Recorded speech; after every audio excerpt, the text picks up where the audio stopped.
ফুল হলো সৃষ্টিকর্তার সুন্দরতম সৃষ্টি, যা পৃথিবীকে আরও সুন্দর করে তোলে।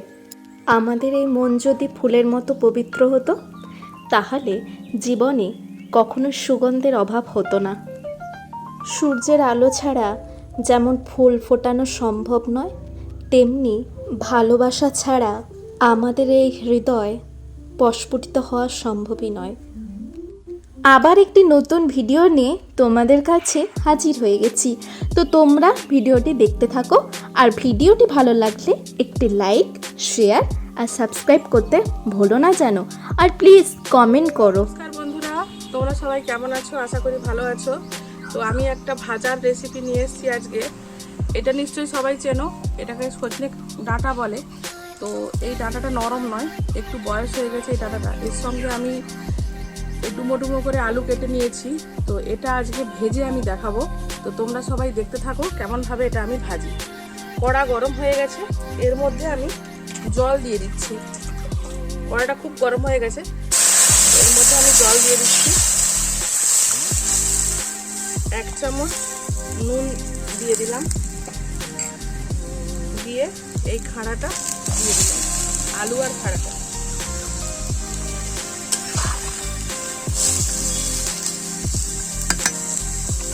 এর মধ্যে 2 চামচ মতো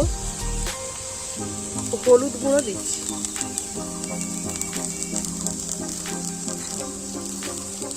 দিয়ে এটা ঢাকা দিয়ে দেবো সেদ্ধ হওয়ার জন্য।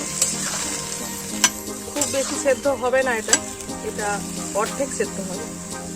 বেশি সেদ্ধ করলে ডাঁটাগুলো আলুগুলো সব ঘাঁটা হয়ে যাবে। এটা আমি সেদ্ধ করার জন্য ঢাকা দিয়ে দিচ্ছি। ঢাকাটা খুলে দেখে দিচ্ছি বন্ধুরা কতটা সেদ্ধ হয়েছে আলু আর ডাঁটা। খুব সুন্দরভাবে ফুটছে।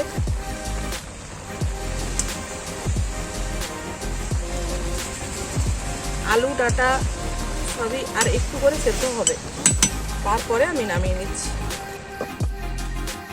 ঢাকা খুলে দেখে নিচ্ছি আরেকবার।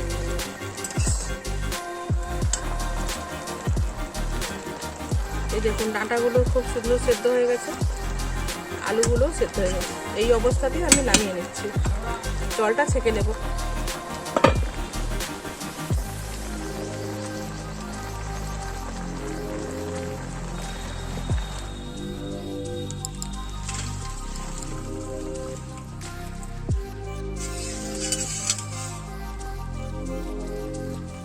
এই দেখুন আলু আর ডাঁটাগুলো খুব সুন্দরভাবে সেদ্ধ হয়ে গেছে।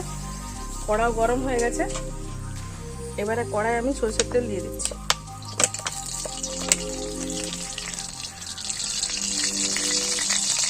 যেহেতু কড়াটা গরম ছিল, তো তেলটাও খুব তাড়াতাড়ি গরম হয়ে যাচ্ছে। এবারে আমি ডাঁটা আর আলুটা ওর মধ্যে দিয়ে দিচ্ছি।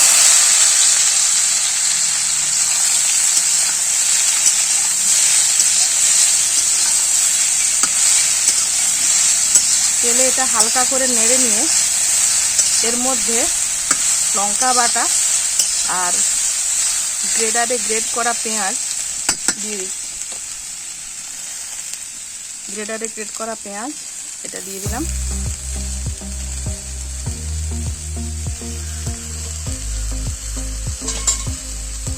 আর এই কাঁচা লঙ্কার পেস্টটা দিয়ে দিচ্ছি।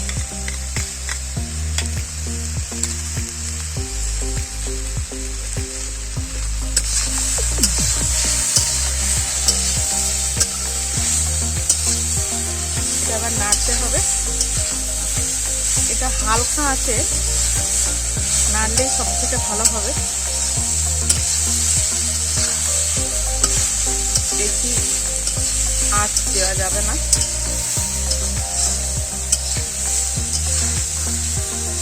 কালারটা ঠিকঠাক আসার জন্য একটু কাশ্মীরি লঙ্কা দিয়ে দিচ্ছি।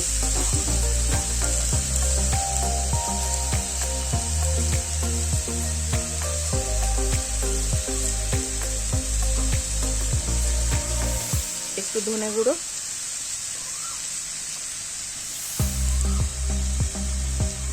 একটু জিরে গুঁড়ো,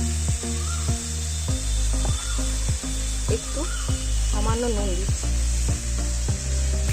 এবারে এটা যত যতক্ষণ না লাল লাল করে ভাজা ভাজা হচ্ছে নাড়তে হবে।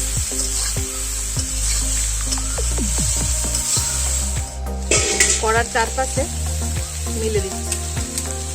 সেদ্ধ করা কিছু আলু আমি এরকম খুন্তি দিয়ে ভেঙে ভেঙে দিচ্ছি, তাহলে এই ভাজাটা মাখো মাখো হবে খেতে।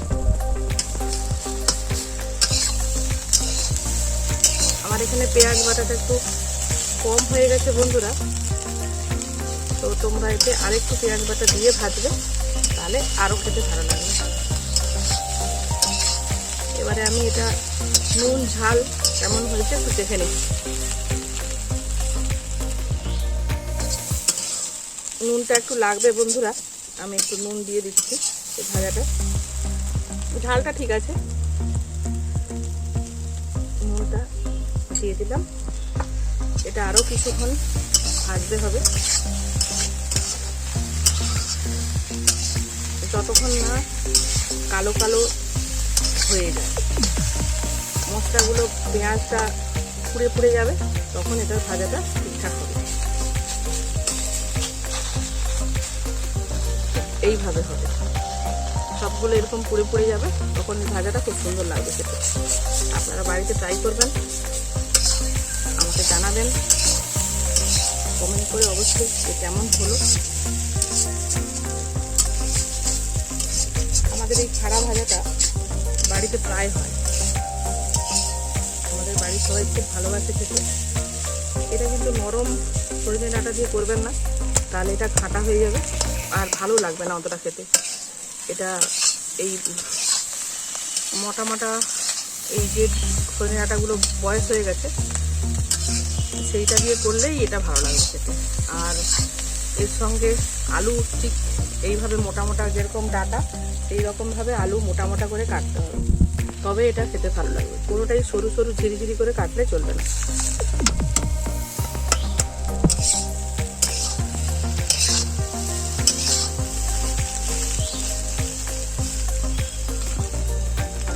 এই দেখুন বন্ধুরা, প্রত্যেকটা মশলা পুড়ে পুড়ে গেছে এবং কালো কালো হয়ে আসছে।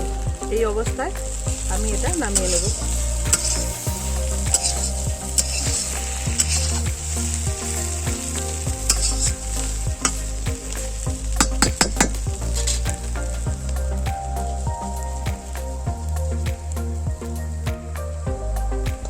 নামিয়ে নিলাম বন্ধুরা, হয়ে গেছে